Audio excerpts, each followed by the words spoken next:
नमस्कार। कृषि समाचारों के आज के अंक में आप सभी का स्वागत है। प्रधानमंत्री नरेंद्र मोदी ने आज महात्मा गांधी के जन्मदिन के अवसर पर पूरे देश में स्वच्छ भारत अभियान की शुरुआत की। आज के दिन देश में स्वच्छता के लिए प्रतिबद्ध रहने की हम सब ने शपथ ली। महात्मा गांधी ने जिस भारत का सपना देखा था,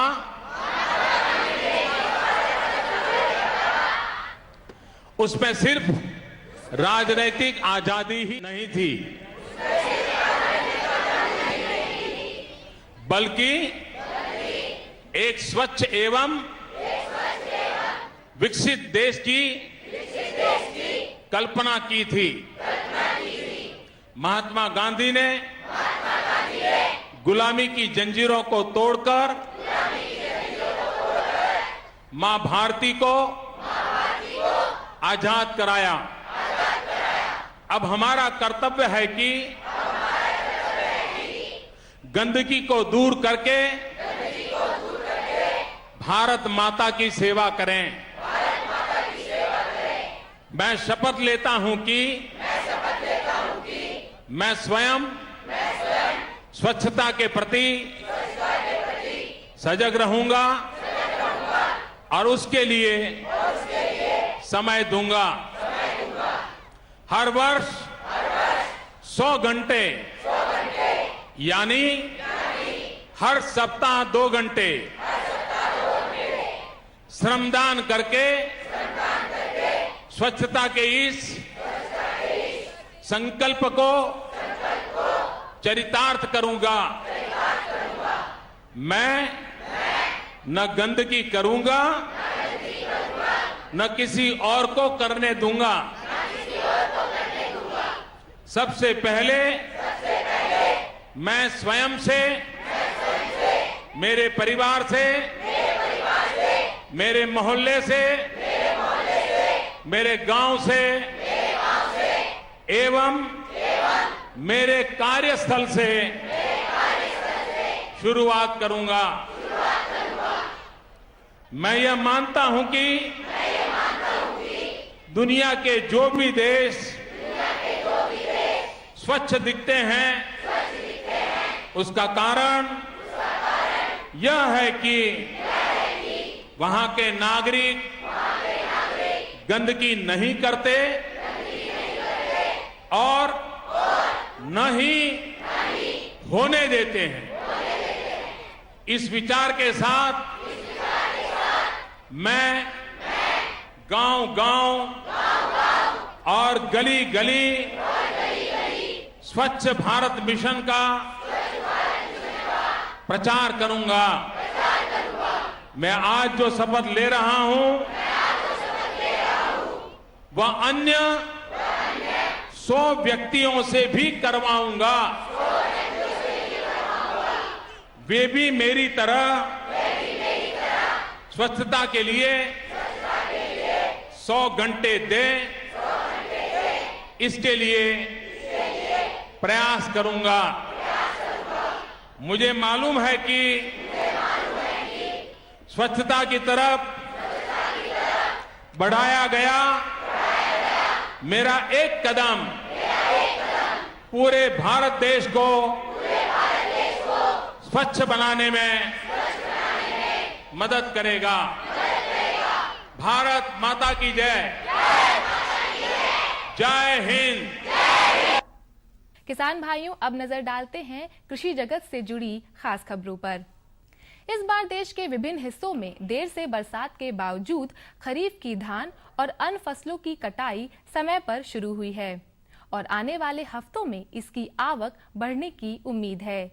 सामान्य तौर पर खरीफ फसलों की कटाई सितंबर के अंत से नवंबर तक चलते हैं। आने वाले हफ्तों में ये गति और बढ़ेगी। पंजाब और हरियाणा में किसानों ने सिंचाई की सुविधा के साथ पहले बोई गई बासमती किस्मों की कटाई शुरू कर दी है, जबकि दूसरे धानों की कटाई अगले कुछ दिनों में होगी। राजस्थान में भी बाजरा और मक्का की कटाई शुरू हो गई है, जबकि मध्य प्रदेश में सोयाबीन की कटाई शुरू हो गई है। प्रदेश सरकार ने धान क्रय नीति निर्धारण के आदेश जारी कर दिए हैं। धान खरीद 1 अक्टूबर से शुरू हो चुकी है और ये 31 जनवरी तक चलेगी। ताजा नियमों के अनुसार किसानों को क्रय केंद्रों पर धान बेचने के लिए जोत बही या खतौनी अनिवार्य रूप से ले जाना होगा। इस साल राज्य सरकार ने 25 लाख टन धान खरीद का लक्ष्य निर्धारित किया है। प्रदेश के 6 ग्रामीण बैंक 22 लाख से अधिक रुपए किसान क्रेडिट कार्ड जारी करेंगे। नाबार्ड ने इसके लिए 15 करोड़ रुपए स्वीकृत किए हैं। नाबार्ड के मुख्य महाप्रबंधक के अनुसार ग्रामीण बैंक 31 मार्च तक प्रदेश में 21.64 लाख रुपए किसान क्रेडिट कार्ड जारी करेंगे। इससे देश के कृषकों को अपने रुपए के इस्तेमाल से कभी भी कहीं भी भुगतान की सुविधा उपलब्ध होगी।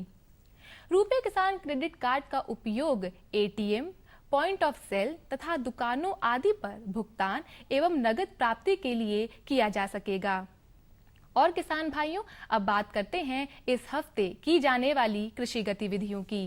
किसान भाइयों, धान की तैयार हो चुकी अगैती व मध्य किस्मों की कटाई का काम पूरा करें।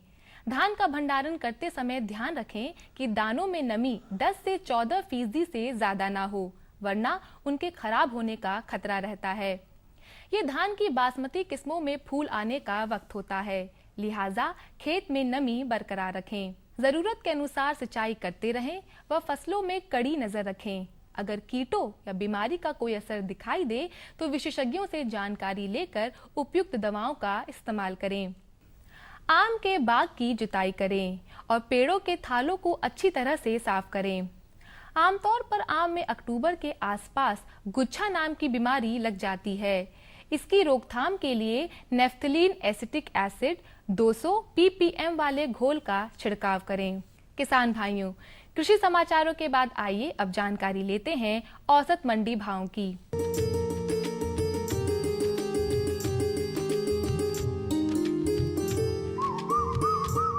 धान सीतापुर की मंडी में 1315 रुपए, शाहाबाद की मंडी में 1360 रुपए और हरदोई की मंडी में 1380 रुपए प्रति क्विंटल के हिसाब से बिका।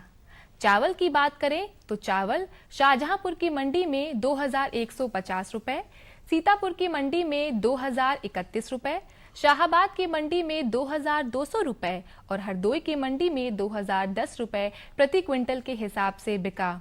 सरसों का भाव सीतापुर की मंडी में 3300 रुपए, शाहाबाद की मंडी में 3330 रुपए और हरदोई की मंडी में 3280 रुपए प्रति क्विंटल के हिसाब से रहा। सब्जियों में आलू शाहजहांपुर की मंडी में 1925 रुपए, सीतापुर की मंडी में 1920 रुपए, शाहाबाद की मंडी में 1870 रुपए और हरदोई की मंडी में 1970 रुपए प्रति क्विंटल के हिसाब से बिका। टमाटर शाहजहांपुर की मंडी में 1700 रुपए, सीतापुर की मंडी में 2200 रुपए, शाहाबाद की मंडी में 2580 रुपए और हरदोई की मंडी में 2400 रुपए प्रति क्विंटल के हिसाब से बिका। प्याज शाहजहांपुर की मंडी में 1480 रुपए, सीतापुर की मंडी में 1400 रुपए, शाहाबाद की मंडी में 1550 रुपए और हरदोई की मंडी में 1540 रुपए प्रति क्विंटल के हिसाब से बिका। तो किसान भाइयों, ये थे आज के कृषि समाचार और मंडी भाव। अगले अंक में हम फिर आपके लिए लेकर आएंगे कृषि जगत से जुड़ी नई नई जानकारियां। तब तक के लिए हमें दीजिए अनुमति। नमस्कार। और बताओ। बस। अरे ये क्या भैया जी, बस इतनी सी रासायनिक खाद? किसानी छोड़ रहे हो क्या? किसानी नहीं, नादानी छोड़ रहे हैं। मिट्टी की जांच कराई है। अब तो लालाजी जितनी जरूरत है उतने ही उर्वरक खेत में डालेंगे। हाँ, किसान भाई आज ही अपने जिले की नजदीकी भूमि परीक्षण प्रयोगशाला में मिट्टी की जांच जरूर करवाएं और मिट्टी में पोषक तत्व, नमी व पौधे के विकास को देखते हुए केवल जरूरत के अनुसार ही पोषक तत्व डालें। और हाँ, मिट्टी में गंधक, जस्ता, बोरोन जैसे सूक्ष्म पोषक तत्वों का पता लगाना भी न भूलें। उर्वरक और जैविक खाद के सही उपयोग से भूमि का उपजाऊपन बनाए रखें, उत्पादकता बढ़ाएं, खर्चा घटाएं और बहुमूल्य विदेशी मुद्रा बचाने में भी सहयोग दें। और हाँ, धीमी गति से नाइट्रोजन उपलब्ध कराने वाले उर्वरकों जैसे नीम लेपित यूरिया को प्राथमिकता दें और यूरिया का पत्तों पर छिड़काव करें। अरे वाह, तू तो सचमुच समझदार हो गया रे। अधिक जानकारी के लिए संपर्क करें जिला कृषि अधिकारी या किसान कॉल सेंटर। अम्मा खाना दे दो ना। सबर कर गोलू, अभी दाल नहीं गली है। तू फिक्र न कर गोलू की अम्मा, अब की बार अपनी दाल खूब गलेगी। क्या मतलब जी? अब की बार NFSM के तहत दाल की पैदावार को बढ़ाने के तरीकों को दिखाने के लिए देश में 1000 क्षेत्र चुने गए हैं, जिसमें हमारा इलाका भी आ गया है। पर इससे हमें क्या फायदा? हमें 5 एकड़ खेती के लिए खाद और कीटनाशक के अलावा बढ़िया बीजों की एक मिनी किट भी मिलेगी। इतनी दाल का करेंगे क्या जी? अरे भगवान, सरकार ने दलहन का समर्थन मूल्य भी खूब बढ़ा दिया है और इनकी खरीद का भी पूरा इंतजाम कर लिया है। इससे आमदनी बढ़ेगी और फिर हमारा गोलू अच्छे स्कूल में जाकर के कृषि वैज्ञानिक बनेगा। हाँ श्यामू भैया, सरकार कह रही है पूर्वी भारत में भी दूसरी हरित क्रांति आएगी। अरे ये तो पंजाब और हरियाणा में हुआ था, यहाँ तो अनाज की पैदावार अब भी कम है। सरकार की बातों में कुछ तो दम होगा। आखिर यहाँ बारिश 3 गुना होती है। चलो वैज्ञानिक का नंबर मिलाते हैं।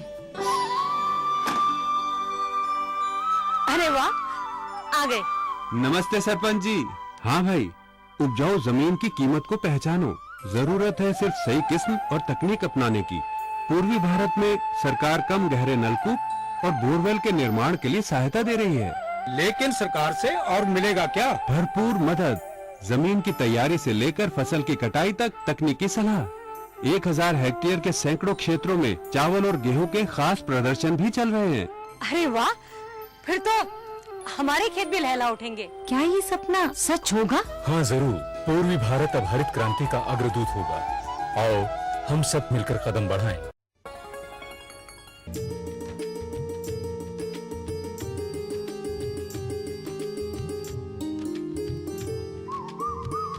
हमारे सभी दर्शक किसान भाइयों को नमस्कार। आप सभी का स्वागत है आपके अपने कार्यक्रम कृषि दर्शन के विशेष फोन इन कार्यक्रम में, जहां पर हम अपने सभी किसान भाइयों की कृषि में आने वाली समस्याओं और इसके साथ ही जो सहायक उद्यम हैं उनकी भी समस्याओं की बात करते हैं और वो समस्याएं हम तक हमारे किसान भाई पहुंचाते हैं अपने फ़ोन के माध्यम से हमारे नंबर पर, जिसका हमारे विशेषज्ञ तुरंत समाधान करेंगे। तो आज का विषय आपको बता दें, आज हम बात करेंगे पशुपालन के विषय पर। अगर पशुपालन से जुड़ी कोई भी समस्या है, पशुओं से दुग्ध उत्पादन या उनकी बीमारियों से या नवजात शिशुओं की देखभाल से जुड़ी कोई भी समस्या है तो आप पहुंचा सकते हैं हम तक, और इसके लिए नोट कर लीजिए हमारे फ़ोन नंबर। हमारे फ़ोन नंबर हैं 0522 228 8698। दूसरा फ़ोन नंबर है 0522 220 5756। टोल फ्री आप बात कर सकते हैं हमारे फ़ोन नंबर पर 1800 180 5233। तो किसान भाइयों, आप अपनी समस्याएं पहुंचाइए हम तक। आइए मिलवाते हैं आज अपने विशेषज्ञ से। आज आपकी समस्याओं का समाधान करने के लिए हमारे साथ हैं पशुपालन विभाग लखनऊ से अपर निदेशक ग्रेड 1 डॉक्टर राजेश वार्ष्णेय जी। आपका स्वागत है डॉक्टर साहब, सभी दर्शक किसान भाइयों की तरफ से। डॉक्टर साहब, हम बात करें आज के विषय की तरफ, अपने किसान भाइयों की समस्याओं की समाधान पर। उससे पहले हम जानना चाहेंगे जो मौसम में बदलाव आ रहा है, तो मौसम के में बदलाव के साथ कुछ बीमारियां भी आती हैं, कुछ देखभाल की बात होती है, क्या हो उसके प्रमुख बिंदु? देखिए ऐसा है अरुण जी, सबसे पहले हमको जो हमारा पशुपालन का सिद्धांत है कि पशुपालन में हमें 4 बिंदुओं पर ध्यान देना होता है। जी। पशुओं का रख रखाव, पशुओं का खान पान, पशुओं की प्रजनन क्षमता और पशुओं के रोग नियंत्रण पे। जैसा कि आपने पूछा कि आपने 4 बिंदु बताए, इन पर हम बात करेंगे। अमित जी हैं देवरिया से फोन पर अपनी समस्या के साथ। हेलो जी, क्या समस्या है अमित जी आपकी? हेलो जी, बताएं क्या आपकी समस्या है? जी सर, एक्चुअली जाती हूँ और मैं काम करता हूँ यूपी। आप थोड़ा सा अपने टेलीविजन से दूरी बना लें, उसकी आवाज कम कर लें क्योंकि आवाज स्पष्ट नहीं आ पा रही है। हेलो जी सर। हेलो हाँ जी, बताइए। जी सर, मैं गाय पालन के बारे में चाहिए था। गाय पालन के संबंध में जानकारी चाहते हैं? जी बिल्कुल डॉक्टर साहब। अमित जी, ऐसा है होती है और उनके रखरखाव किस तरह की मतलब रखरखाव किया जाए? अच्छा, नस्लों के बारे में और जी सर, नस्लों के बारे में और रखरखाव के बारे में। रखरखाव बिल्कुल बिल्कुल लिया जाए और खान पान के बारे में। हाँ अमित जी, इसी बिंदु पर हम बात कर रहे हैं अभी कि जैसे खान पान और उसको किस तरह करना चाहिए। तो देखिए, हमने पशुपालन के 4 जो बताए हैं, किस तरह से उनको रख रखाव हो, किस तरह से उनका खान पान हो, किस और उनकी प्रजनन क्षमता और रोग नियंत्रण पर बात करेंगे। तो सबसे पहले जो आपने बात करी, एक तो रख रखाव ऐसे स्थान पर रखा जाए कि मौसम बदल रहा है। बरसात के मौसम के बाद हमारा शरद ऋतु शुरू हो रही है। शरद ऋतु में ऐसे स्थान पर पशुओं को रखा जाना चाहिए जहां उनको ठंड न लगे, उनको शेड हो, बाहर बाकायदे जहां भी वो जाली हो वहां पर पर्दे डाल दिए जाएं, अंदर धूमी वगैरह जला दी जाए, और जहां पर पशु को रखा जाए वो पक्के फर्श पर रखा जाए, ढालू स्थान हो जिससे उसका मलमूत्र वगैरह चला जाए, जिससे एक पशु बैठे तो किसी प्रकार का संक्रमण ना हो सके। दूसरी चीज ये है, उनको खान पान के लिए ऐसा पौष्टिक आहार दिया जाना चाहिए जिसमें एक तो भूसा वगैरह हो, 5 से 10 किलोग्राम तक तो भूसा दिया जाना चाहिए, और उसके बाद कंसंट्रेट राशन दिया जाना चाहिए। कंसंट्रेट राशन और फिर एक हरा चारा। कंसंट्रेट राशन उसको इस तरह का दिया जाए कि 1 किलोग्राम कंसंट्रेट राशन तो हर समय मेंटेनेंस उसको निर्वहन के लिए दिया जाता है, और दाना और 400 ग्राम प्रति लीटर दूध के हिसाब से दिया जाता है। तो जो राशन होता है उसमें 4 भाग होते हैं। एक तो होता है चोकर 50%, 25% चूनी होती है और 25% खली होती है।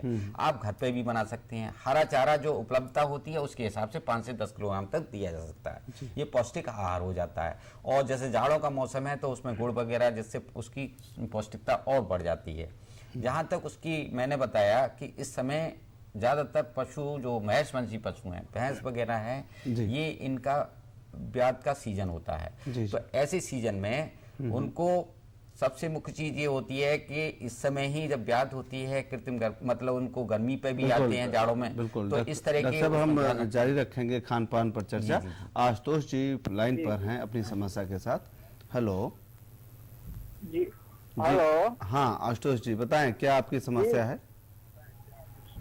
सर नमस्कार। जी नमस्कार, क्या आपकी समस्या है? लखीमपुर से बोल रहा था सर जी कि आगे मौसम ठंड का आ रहा है, इसमें जो है भैंस जानवर जो है दूध कम कर देते हैं। इसके लिए हमें कौन सा आहार या किस तरीके से बचाव रखें ताकि जो दूध पे फर्क ना पड़े? जी बिल्कुल, आहार की ही बात चल रही है। देखिए, आहार के लिए जो मैंने बताया था आशुतोषी, वही बताया। ठंड से बचाव करने के लिए सबसे पहले तो पशु को उसके आवास पर ध्यान देना होगा, ठंड ना लगे। ठंड लगने से उसकी ऐसा क्षमता, दुग्ध उत्पादन क्षमता पर भी प्रभाव पड़ता है। इसको मैंने आवास के लिए भी आपको बताया, उस पर ध्यान देना चाहिए।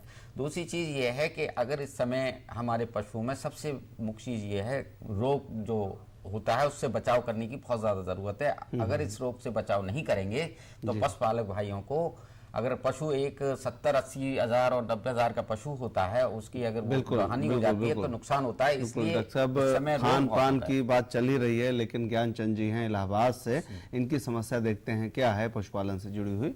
हेलो हेलो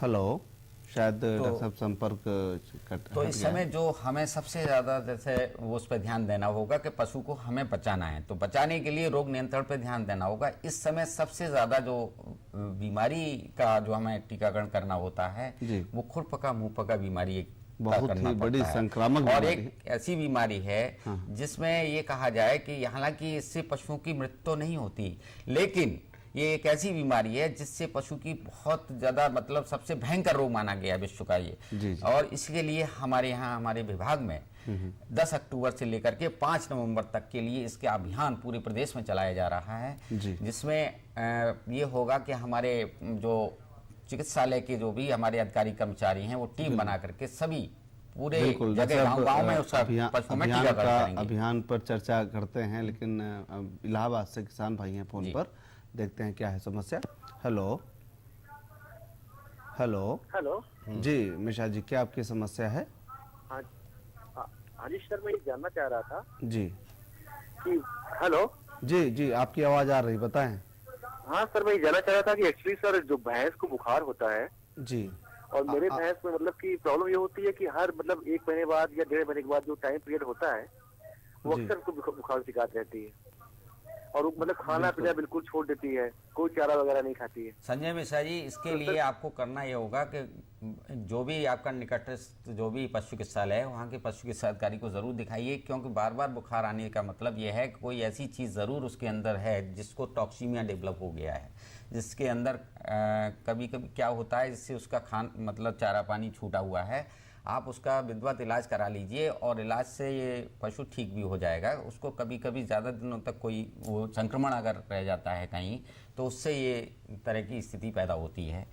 हम जो बात कर रहे थे तो हमारा जो प्रोग्राम चल रहा है रोग नियंत्रण में वो खुरपका मुंहपका रोग के ऊपर का। इस रोग में क्या होता है, पशु को बुखार आता है, मुंह से लार आती है, पशु की जीभ पर छाले पड़ जाते हैं और पैरों पर भी छाले पड़ते हैं, थन पर भी छाले पड़ते हैं। होता क्या है कि पशु की उत्पादन क्षमता पे हमारे किसान भाई दोबारा उमेश शाश्वत जी हैं मथुरा से अपनी समस्या के साथ देखते हैं क्या समस्या। Hello hello hello hello sir नमस्कार जी नमस्कार, बताएं क्या हेलो जी जी बिल्कुल बताएं, आपकी आवाज आ रही है। हेलो हेलो हाँ जी डॉक्टर साहब। हाँ बताइए क्या आपकी समस्या है। मेरी समस्या सर ये है कि मेरी भैंस है एक जी तो जी जी ये इसकी कलीलियां वैसे हो जाती हैं, काफी दवाइयां लगाई हैं, उससे कोई लाभ नहीं हुआ। उमेश जी सबसे हमारी गुजारिश है आपसे, आप अपने टेलीविजन की आवाज कम कर लीजिए, बंद कर दीजिए, तब आप बात करिए। आपकी आवाज आ नहीं रही स्पष्ट। किडनी का हेलो हेलो हाँ डॉक्टर साहब जी थोड़ा सा दूरी बना ले। अब बताइए क्या है समस्या आपकी। डॉक्टर साहब समस्या ये है कि हमारे यहाँ दो एक पशु हैं, भैंस है जी हाँ हेलो। तो क्या है कि काफी दवाइयाँ यूज की हमने, उसका कोई उपचार ढंग से नहीं हो पाता। वो कलीलियां इतनी हो जाती हैं कि एक स्थान से दूसरे स्थान कहीं भी भैंस को बांधो तो खत्म ही नहीं होती। किलनी की समस्या है। ऐसा है कि जो किलनियों की प्रॉब्लम है उनके लिए देखिए एक देसी दवा ये होती है कि 25% से नीचे की गैमेक्सिन को राखी में लेकर के उसके पूरे पशु पर लगा दिया जाए और 1 से 1.5 घंटे के बाद उसको खूब अच्छी से गर्म पानी से धो दिया जाए। सारी किलनियां हट जाएंगी। ये सबसे अच्छा उपचार है। बाकी दवाइयां भी आपको उपलब्ध हैं लगाने के लिए। तो और नज़दीक के आप जब चिकित्सालय पर जाएंगे तो आपको इसके और भी चीज़ पता लगेगी। ये बहुत अच्छा उपचार है। तो मैं इसके विषय में आपको बता रहा था कि ये जो खुरपका रोग है, हाँ वो रोग ऐसा है कि इसमें ये कहा जाता है, जैसे मैंने बताया कि इसमें इस तरह के लक्षण होते हैं। ये बहुत खराब बीमारी है, विश्व का सबसे भयंकर रोग माना गया। इसलिए मैं आपका तो वर्ष में ये 2 बार टीकाकरण कराया जाता है। ये इसमें जो बीमारी होती है पशु लंगड़ा, इसमें ये कहा जाता है ये जब पशु लंगड़ा दूध गया, बिल्कुल चारा नहीं खा पाए, गाभिन पशु बच्चा डाले और पशुपालक त्रस्त हो जाए, तो कहने का मतलब ये इस तरह का भयंकर रोग माना गया है कि इसमें पशुपालक का, क्योंकि उसके उत्पादन क्षमता में कमी आ जाती है, उसके उत्पाद पदार्थों के आवागमन पर रोक लग जाती है, इसलिए उसका बहुत बड़ा लॉस होता है। इसलिए टीकाकरण वर्ष में 2 बार कराया जाता है। इन दिनों में जब 10 अक्टूबर से लेकर के और 15 नवंबर तक टीकाकरण सभी पशुपालक कराएं, ये सबसे अच्छी चीज है। और जो अभियान चल रहा है हमारी सरकार, जरूर आप सब लोग सभी पशुओं को लगेगा, गायों में लगेगा, भैंस में लगेगा, पड़िया सब में लगेगा। बहुत ही महत्वपूर्ण करेंगे, बहुत ही महत्वपूर्ण जानकारियां रही, चर्चा रही और हमारे जो किसान भाई हैं जिनकी समस्याएं हम तक पहुंची, आपने उनका समाधान किया, इसके साथ ही महत्वपूर्ण जानकारियां दी। इसके लिए आपका बहुत बहुत धन्यवाद, क्योंकि हमारे कार्यक्रम का समय सीमित है और समाप्ति की दिशा में है। और हमारे किसान भाइयों को भी हम बहुत बहुत धन्यवाद देते हैं कि आप अपने प्रश्न हम तक पहुंचाते हैं रुचि के साथ। यूं ही अपनी रुचि के साथ हम तक अपनी समस्याएं पहुंचाते रहेंगे। अगले फिर फोन इन कार्यक्रम में नए विषय के साथ आपसे मुलाकात करेंगे, आपकी समस्याओं का समाधान करेंगे। तब तक चाहेंगे अनुमति। नमस्कार।